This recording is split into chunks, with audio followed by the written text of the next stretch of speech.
Hi hello నమస్తే, నేను మీ భావన. వెల్కమ్ టు మనం టీవీ.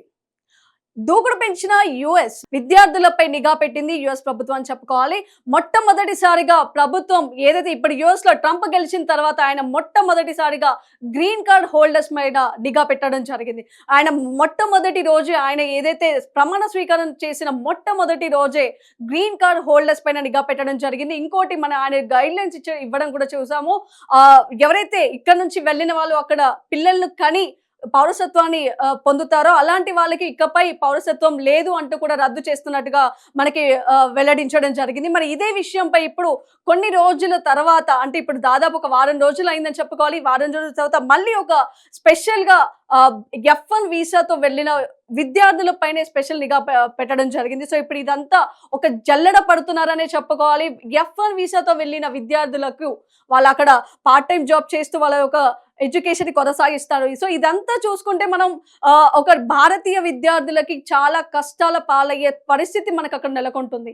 ఎందుకు అంటే F1 వీసాతో వెళ్ళిన వాళ్ళు ఎంఎస్ కానీ ఏదైనా ఇతర ఎడ్యుకేషన్ పర్పస్ మీద వెళ్తూ ఉంటారు కాబట్టి, సో ఎడ్యుకేషన్కి వెళ్ళిన వాళ్ళు సాధారణంగా వాళ్ళ పార్ట్ టైం జాబులు చేస్తూ వాళ్ళ ఒక ఎడ్యుకేషన్ ని కొనసాగిస్తారు. సో ఇదే ఒక క్రమంలో ఎడ్యుకేషన్ చేస్తూ ఉన్న వాళ్ళు పార్ట్ టైం జాబులు చేయడం అనేది వాళ్ళ యొక్క ప్రభుత్వానికి ఒక వ్యతిరేకంగా అనుగుణంగా ఉంటుంది అని చెప్పుకొస్తుంది యుఎస్ ప్రభుత్వం. మరి ఇదంతా ఎందుకు? భారతీయులు ఎప్పటి నుంచో కూడా పార్ట్ టైం జాబులు చేస్తూ గంటకి 20,000, 2 గంటలకి 40,000 అన్నట్టు కొన్ని డాలర్లో కూడా వాళ్ళు సంపాదించడం జరుగుతుంది. ఎందుకంటే ఇక్కడ నుంచి ఇక్కడికి అమెరికాకి చాలా చాలా తేడా ఉంటుంది.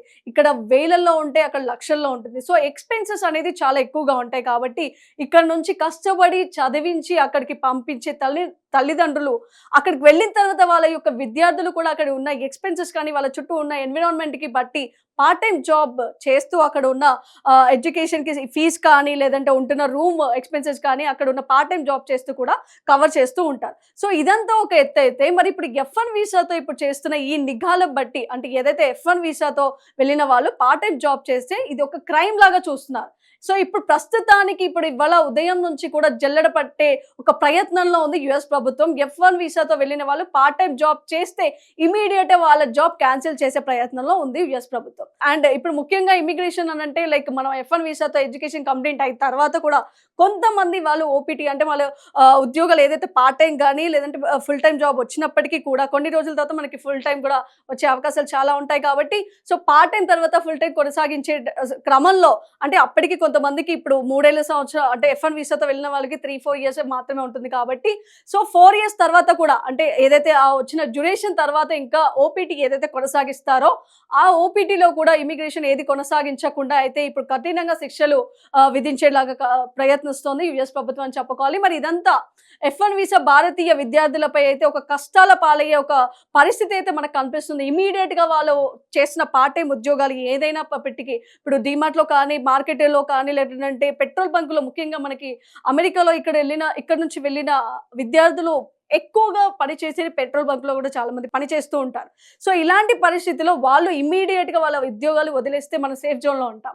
లేదు అనంటే క్యాన్సిల్ చేసే అవకాశాలు ఉంటాయి. లేదు అప్పటికి కూడా అనంటే ఇన్వెస్టిగేషన్ కూడా మొదలు పెట్టడం జరుగుతుంది. ఎందుకంటే అసలు విద్యార్థి ఎలా వచ్చాడు అంటూ మన డాక్యుమెంటేషన్ ని కూడా ఇన్వెస్టిగేషన్ చేసే ప్రయత్నాల్లో కూడా చూస్తుంది యుఎస్ ప్రభుత్వం. మరి ఇదంతా ఇమిగ్రేషన్ పార్టీకి వస్తే కూడా వాళ్ళు ఉద్యోగాలు కొనసాగించినా కూడా క్రైమ్ కింద శిక్షలు పడే అవకాశాలు కూడా ఉన్నాయని చెప్పుకొస్తుంది. మరి ఇదంతా ఇంకోటి కన్సల్టెన్సీస్ కూడా ఎప్పుడైనా F1 వీసా వెళ్ళాలి అనుకున్న వాళ్ళు F1 వీసాతో పాటు కూడా వాళ్ళు జాబ్ పర్మిట్ కూడా ఇస్తూ ఉంటారు. సో ఇదే క్రమంలో F1 వీసాతో వెళ్ళిన వాళ్ళు జాబ్స్ కూడా కంపల్సరీ ఇక్కడ నుంచి తీసుకుని వెళ్ళని వాళ్ళు కూడా ఉంటారు.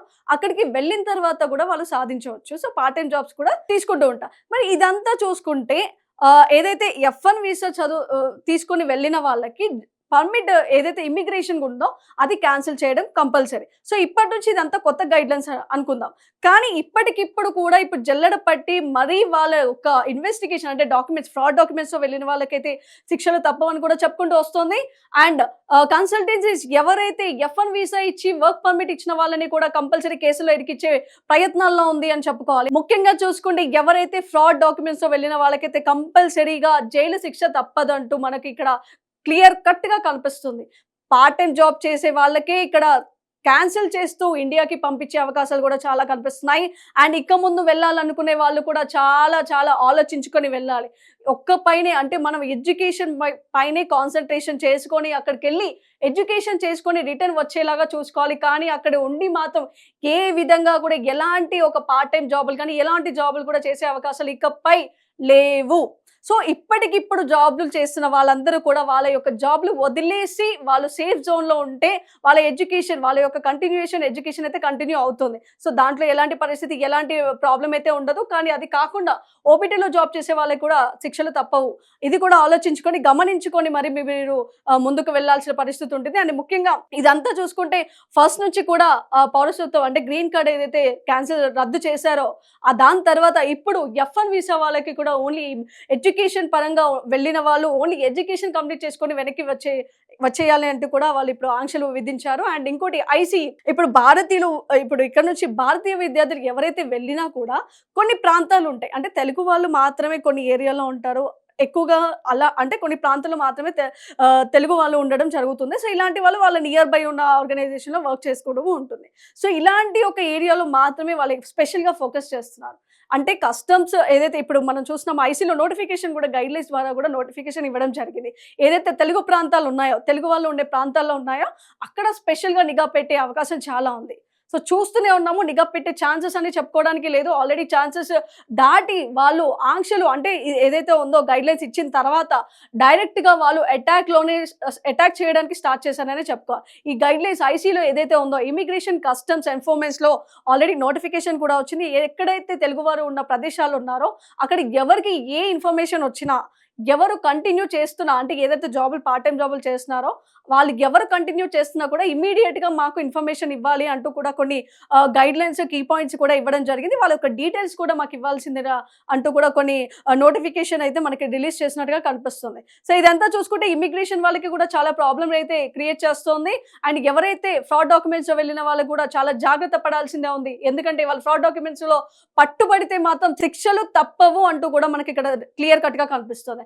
సో ఎట్ లాస్ట్ మనం ఇక్కడ ఒకవేళ గ్రీన్ కార్డ్ కావాలి మరియు యూఎస్‌లో గ్రీన్ కార్డ్ అంటే పౌరసత్వం సాధించాలి అంటే ఏంటి?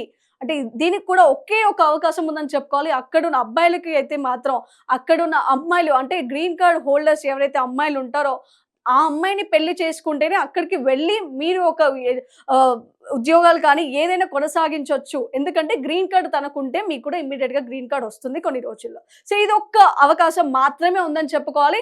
అండ్ ముఖ్యంగా ఇప్పుడు ప్రత్యేకంగా చూసుకుంటే F1 వీసాలపై నిఘా పెట్టిన యూఎస్ ప్రభుత్వం చాలా ఇరుక్కుల్లో పడే అవకాశాలు విద్యార్థులపై అయితే కనిపిస్తుంది. సో ఇదంతా నిఘా కూడా తెలుగు వారి పైనే ఎక్కువగా ఉందని చెప్పుకున్నాం.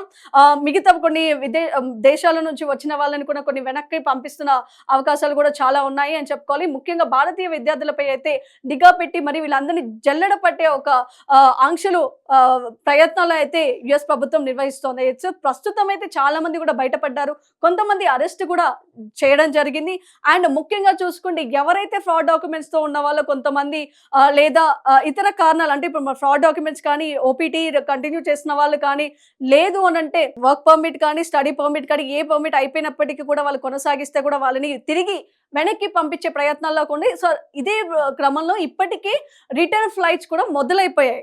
అంటే మీకు అర్థమవుతుందా? ఆల్రెడీ ఎక్కడైతే జల్లెడ స్టార్ట్ చేశారో తెలుగు వారి మీదే అంటే ఇక్కడ భారతీయ విద్యార్థులపై ఎక్కడైతే నిఘా పెట్టి ఎక్కడైతే జల్లెడ స్టార్ట్ చేశారో సో వీళ్ళంతా కూడా కొంతమందిని లిస్ట్ అవుట్ చేసి కొంతమందిని ఆల్రెడీ పట్టుకొని కూడా వెనక్కి పంపించే ప్రయత్నాల్లో కూడా ఉంది. కొంతమంది అందరూ కూడా వెళ్ళి అక్కడ ఇన్వెస్టిగేషన్స్ కూడా చేస్తున్నారు. కొంతమంది ఆల్రెడీ వర్క్ పర్మిట్ ఉన్న వాళ్ళు కూడా క్యాన్సిల్ చేసుకోవడం జరుగుతోంది. అండ్ ఇక్కడ నుంచి వెళ్ళే వాళ్ళు కూడా చాలా జాగ్రత్తగా ఆలోచించుకొని మరి వాళ్ళ ఎడ్యుకేషన్ కొనసాగించడానికి మాత్రమే వెళ్ళాల్సిందిగా మనం చూస్తున్నాము. హెడ్లైన్స్ కూడా ఇచ్చారు. అండ్ అక్కడ గైడ్లైన్స్ తో అవన్నీ కూడా గైడ్లైన్స్ ఏవైతే ఇచ్చారో ఐసీలో సో దాంట్లో కూడా మనం కంపల్సరీగా చదువుకొని మరి ఇక్కడ నుంచి వెళ్ళే భారతీయులు కూడా ఆ గైడ్లైన్స్ ని ఫాలో అవుతూ వెళ్తే చాలా సేఫ్ జోన్ లో ఉంటారు. సో ప్రస్తుతానికి ఇప్పటికైతే చాలా మంది కూడా పట్టుబడ్డట్టుగా మనకు కనిపిస్తోంది.